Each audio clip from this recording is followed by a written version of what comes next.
Thank you, Shreya. Welcome, George, to this session. We're so delighted you could join us today for this virtual edition of the NASSCOM Technology and Leadership Forum. I know we have a limited time period, so I'm not going to waste any time, but start really with my first question, which is about, we are living in a very increasingly volatile world where technology is taking center stage and every business wants to be a technology business. However, I think we are seeing a lot of global macro concerns and a cautious environment, which is probably reshaping tech spending in the near term. What are you seeing from a tech buyer perspective, particularly near term, the next 12, 24 months? And from your global point of view, what are the biggest macro trends that you think will have the biggest impact now and are here to stay? So it's not just a short-term blip that we're talking about. Well, thanks for having me, Sangeeta, and I'm pleased to be here and share some of my thoughts. Really right now, point in time, we see our clients really prioritizing efficiency and cost savings initiatives for some of the reasons that you outlined in the macro climate, but they aren't abandoning their digitization agendas. And this is really twofold. One, the demand is still there from their customers. In fact, as one client shared with me, they feel like the digitization race never ends. But executives also have an eye already on what the next business cycle will be, and they don't want to fall behind. And in addition, we're still seeing companies having problems hiring the staff that they need. And so they're looking for technology assistance to help them with that, both on an IT side and to help them on an automation side. Now, No, so I was really saying you really believe that digital transformation is on track. There is no pause there. No, it's not really I don't really see a pause. Now they're buying it differently. So they're bundling that in with the bigger cost savings and other efficiency initiatives. And what we see is clients have that sharper focus on the business case returns, but no, they're not stopping their agendas. They're actually building that in. And we're actually seeing spending in some cases actually stay the same or increase because they still need to have that agenda. Now, when you look at the macro side, because you asked, looking forward, if you look longer term, we think there are some real macro trends that are going to drive additional spending in technology. I mean, if you just look at something like demographics are changing in the world. There's actually more people retiring than entering the workforce. And so again, automation is going to be required. This energy transition, the decarbonization, this is not just about big infrastructure plays like batteries or wind turbines. This is a data infrastructure needs to be there. And we're actually creating a lot of IP to help our clients with that energy transition. And then supply chain reconfiguration, moving production closer to where consumption is. These are business model transformations that are going to it's really going to generate a lot of tailwinds for the technology industry.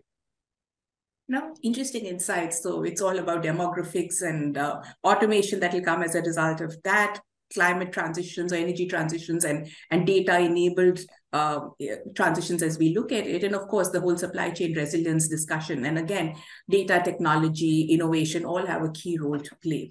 So if I just want to build up on that question, right, I think in the last couple of years, we saw a lot of spend in areas like cloud, data, AI, and some of the more, I don't want to call them legacy, but traditional services like managed services.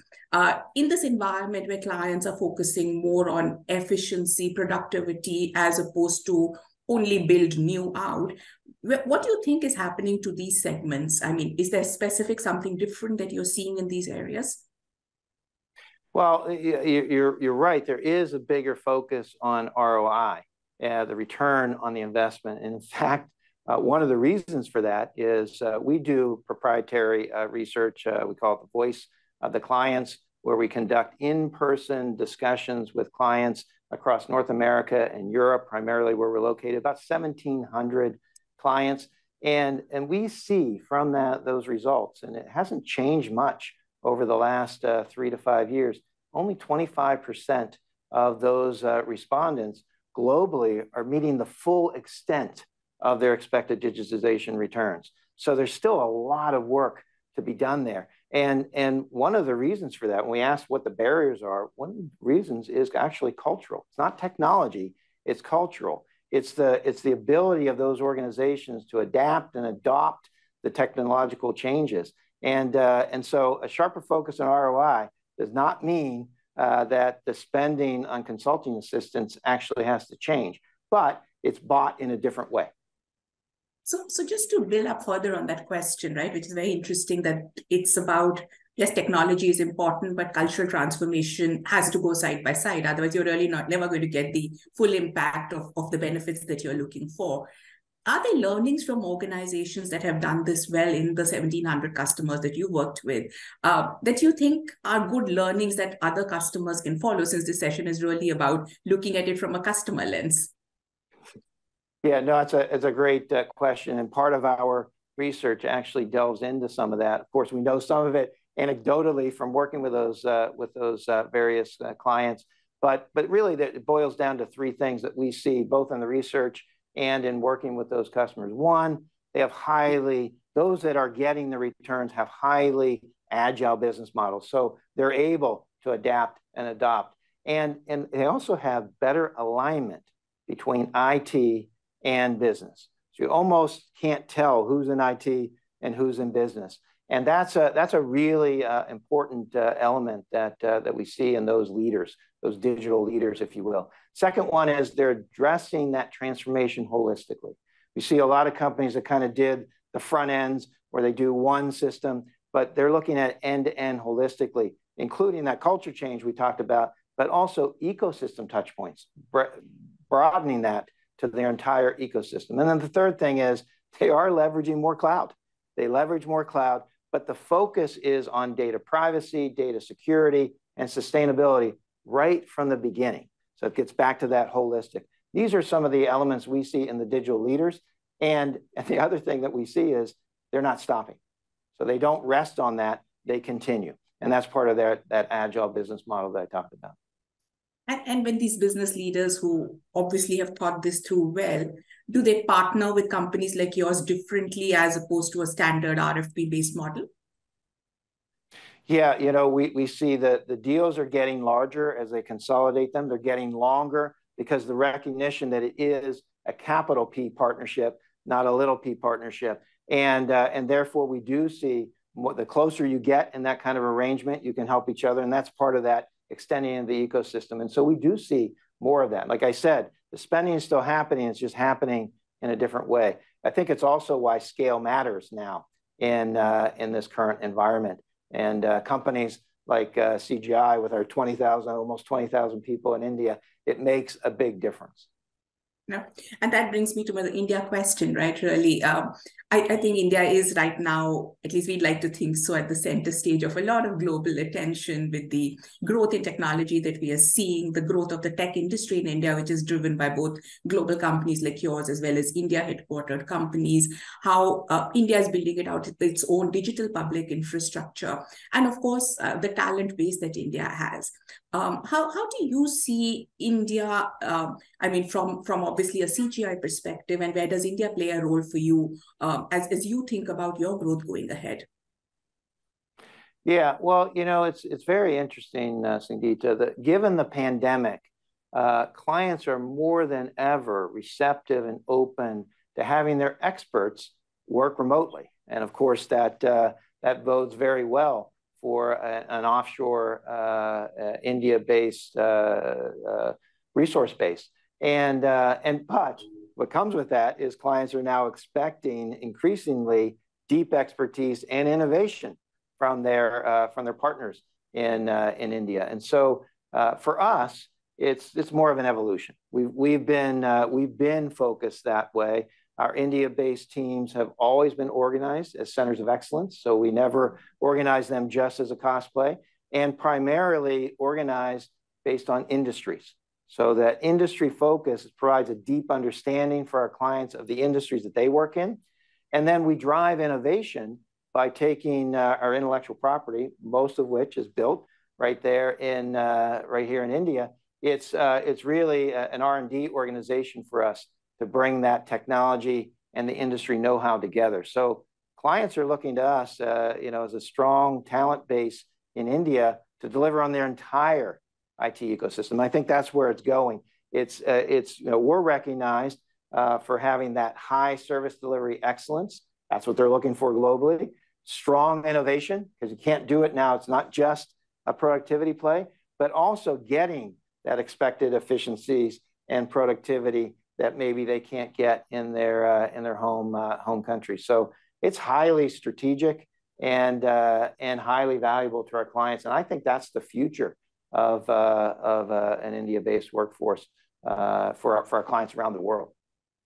And do you see at some stage for CGI to also work with domestic customers? Is that, or it's largely going to be about your global delivery presence? Right now, we are where over 70% of the global IT business-to-business spend is. And I'm sure you know it's a highly fragmented industry. Nobody has large market share until we can consolidate there. Then we'll look to other markets.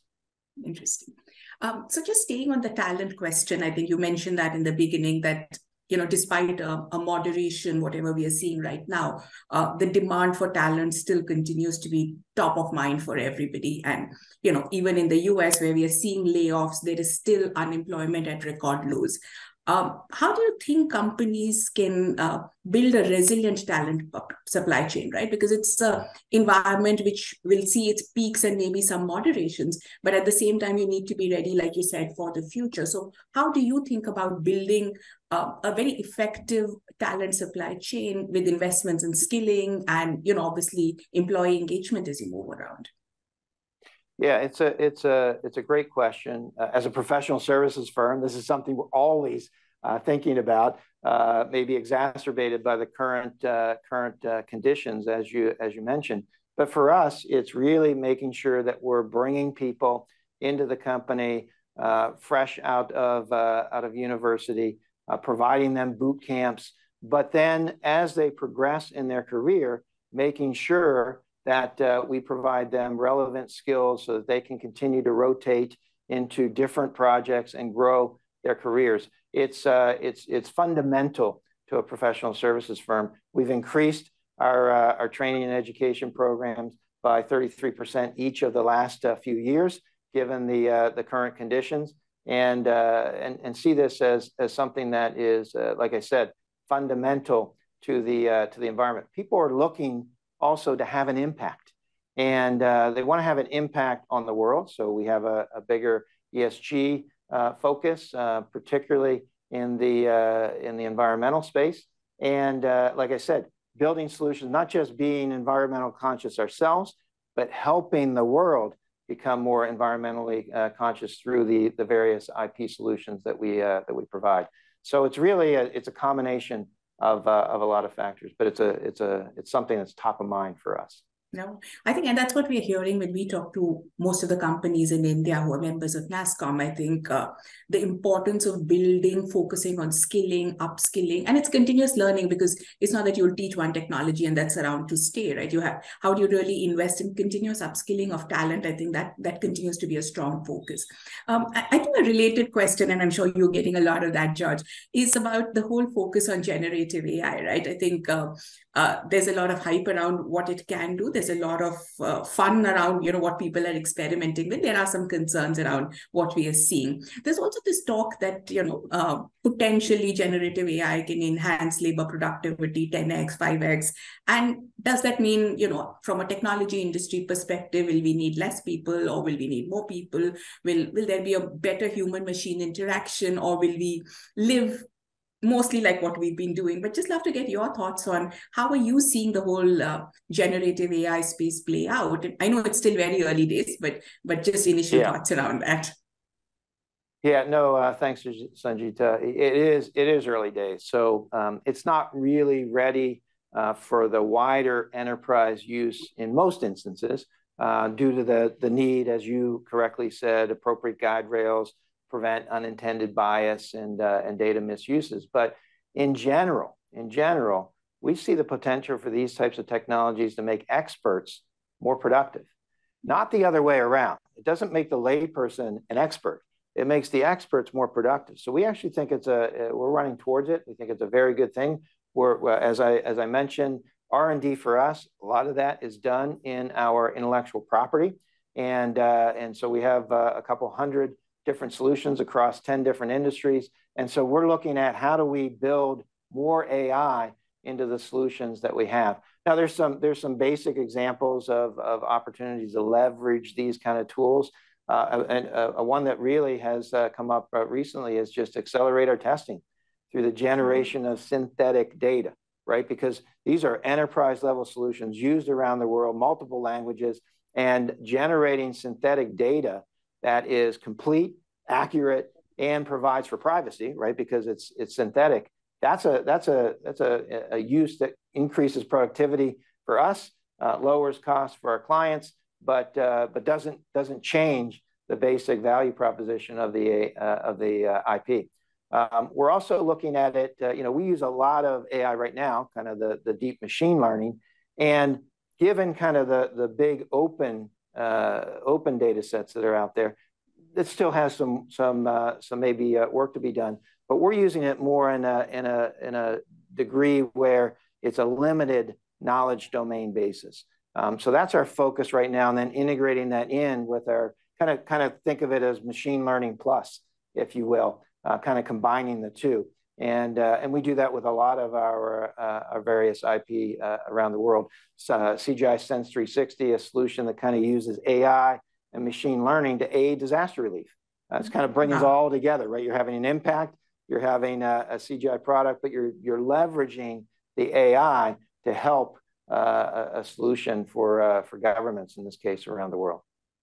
So have you tried typing on ChatGPT to ask a question? We've had some very interesting people ask questions on what's the favorite food of a particular city, and some of the answers have not been as appropriate. But have you tried that at a personal level? We have. We're actually looking at it. I've done it personally, but we're also looking at it internally. And right now, we're really testing out internally. So we're using it for our own help desk, which is an obvious use case for this technology. But we're leveraging it internally first before we go to leveraging this for enterprises, other than in more of those closed data sets. But it's very interesting.